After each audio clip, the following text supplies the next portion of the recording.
Hey guys, welcome to the Perfectly Wasted podcast. I'm your host, DullOxide. Today is episode 9 about grocery shopping. You could find all of my previous episodes on my Drinking Wise Men YouTube channel, as well as my bi-weekly podcast, Brew the Truth. Any day-to-day photos that I have, cosplay photos, things like that, on my Instagram, at DullOxide. So today we're going to talk a little bit about grocery shopping because I feel like some people need some help with different life skills that they just weren't taught in school or that their parents might not have taught them, things to that effect. I've got some friends that recently moved out and started on their own, and they're not necessarily having any trouble, but here's a couple of things that might help anyone that's just trying to start out on their own that they just might not know, or that's just good to know.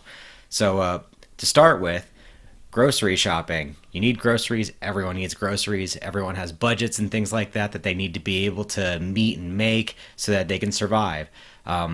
Your biggest help in grocery shopping is first off going to be knowing your own taste, knowing what kind of food you like, knowing how to prepare foods. We'll probably have another episode later about how to get some cooking basics, things like that, basic household skills, carpentry, things like that you might need to know as you go out on your own. So first off, your biggest help is going to be ads. So everywhere that I've ever lived, there are advertisements for grocery stores. So just looking through the ads, seeing what's on sale. I mean, different things, different sales mean, you're going to be able to save lots and lots of money. For one, if you buy things that don't perish as easily, you're going to be able to make lots of different foods based on them and be able to save a lot of money. I mean, certain things like oats and rice and sugar and flour and things like that, they last. I mean, their shelf life, as long as they're sealed properly and they don't get wet, is somewhere in the area of like 20 to 30 years.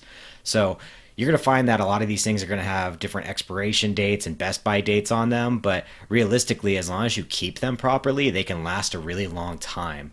So my highest suggestion out of anything that I could possibly say is buy things when they're on sale and try to maintain and keep them. That way, when you do want to have these things, you have them available for you and you didn't have to spend an arm and a leg on them. Different things, like the easiest rule for meats is that meats are a couple of days inside of the fridge if they're uncooked. After you've cooked them, you gain a couple extra days. And if you're freezing them, usually it's between 3 months to a year, depending on how you've frozen it. If you've taken all the oxygen out, things to that effect. If it's prepared to be frozen, then you're looking at around 9 to 12 months that you're able to keep these meats. So meats generally are kind of expensive, and things like chicken are on sale all the time. Beef is a little bit harder to find on sale. Pork is easier to find on sale. But I mean, if you're a meat eater, and I mean, I'm a meat eater, as you can tell by my shirt here. But if you like eating meat and you don't like having to spend a buttload on it, then buy it on sale and freeze it, and that's really going to be the best way to do it. And the way that you're going to find out when it's on sale is by looking at your ads. So look at your local ads, sign up for any local cards that you have to do any savings at your local grocery store. I mean, you're going to be able to find really good deals through the ads, and a lot of times some of these deals are only going to be available to you through the card. So for instance, I just went and I bought some soda, a couple of 2 liters of soda from the local grocery store, and it saved me $6.69. Doesn't seem like a lot, but the entire bill was $13. So I saved 33%. 33%. I mean, I could use an extra $7. That's half a bottle of vodka. So that's not bad. I'll take it. So that being said, ads are very important. Shop your ads. Things like pasta, they last practically forever. And speaking of pasta, I'm going to show you inside of a video here the difference in pricing between store brands and like bigger brands.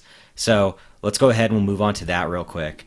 So here I went to the store and I took a video, and I'm showing you here the price of one of the major brands in price per ounce compared to the local Kroger brand, which is like Kroger and Smith's.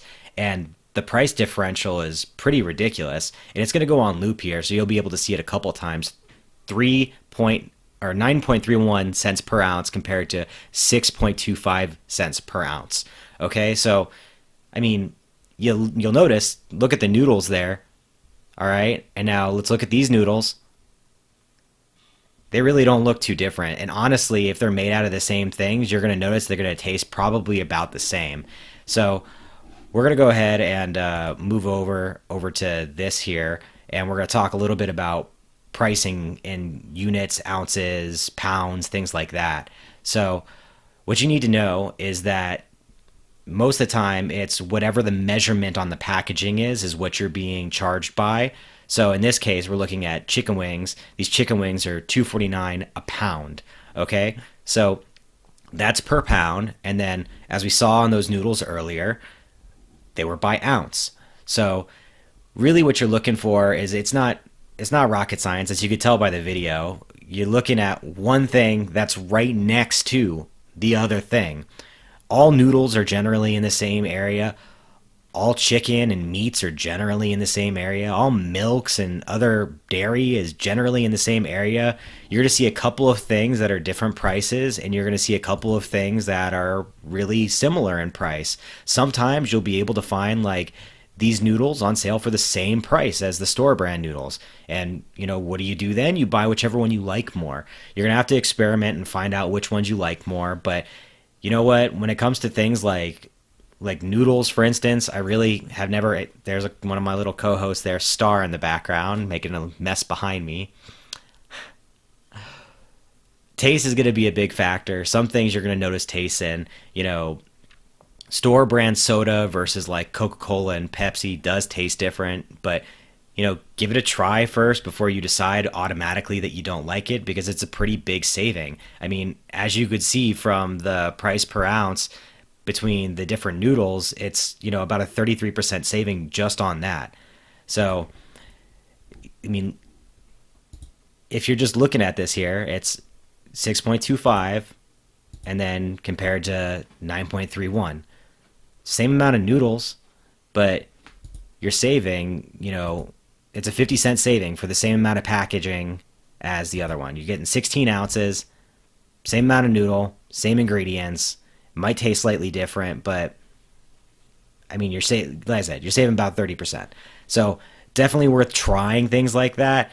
And I know a lot of people are thinking, what's 30%? What's, this, that, the other? The pricing difference isn't that big. It's a pretty big deal. I mean, think about 30% over $100. It's $130 compared to $100. Like I said, I could use the extra cash. Might as well try. Another thing that you're looking at when you're looking at sales is that you have these kind of specialty type sales, okay? So you can see here there's two different types of goldfish, all right? And then you see on the advertisement, select varieties, it's 6.3 ounces to 8 ounces, all right? That means that for an 8-ounce package, you're paying the same amount as for a 6.3 ounce package. Now that's because there are different flavors. You'll see like different varieties. For instance, you have Oreos that are all different.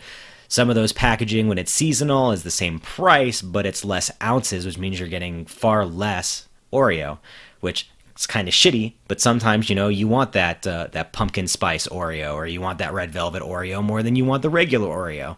So that's definitely something to consider.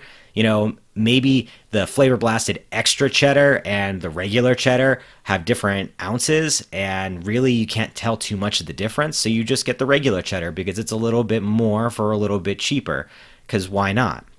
So that's something that definitely is out there you want to look out for. And then you have specialty sales like this, where it's like buy 6 and you save $3. Usually this is a package type deal. You can either buy 6 of the same, 6 alike, or 6 things that are inside of the ad, and you save that amount. And most of the time it's stuff that is similar enough that you can make either a meal out of it, or that they pair well together. Maybe it'll be like this was on sour cream, maybe it's on sour cream and cheese, and then potatoes. You get all 3 of them, and then you get a couple of other little add-on items, and then boom, you got 6, you save $3. You're paying less per ounce, you're paying less money overall. Everyone wins. The store's making more money, you have more food for less. It's a great scenario. Now, the dreaded expiration date. So on milk, everyone knows you check your milk date. Whenever you buy milk, you got to check that expiration date. It's very important. Whenever you're buying anything, check the expiration date, especially if it's dairy. That's a really big deal. Meats usually go on sale around the time that they're going to go bad, so that's something to check out too. you always just want to be kind of careful about what you're buying, just to make sure that you're not buying anything that's going to expire on you while you have it. That's why usually they say like the newest milk is in the back. You always want to take a couple out and then pull one and see if the date is better in the back, because I personally can't go through a gallon of milk fast enough to be able to, finish it essentially before it's gone bad. Now, most of these dates are just guidelines. With things like milk, you really don't want to test it past a few days. With things that are, like condiments, ketchup, anything with like sugar or vinegar inside of it, it's going to last a lot longer. So that's kind of like my 2 cents here, guys, on grocery shopping. Obviously, we didn't cover everything, but this is kind of to give you a basic idea of what you need to be able to look for when you're grocery shopping. Shopping per ounce instead of per dollar is always going to be better. You're going to save more. If you have any questions, comments on this, please go ahead and feel free to comment and let me know. Please like, share, subscribe, and give me any suggestions you have on future videos. Thanks again for joining us. That was 10 minutes perfectly wasted.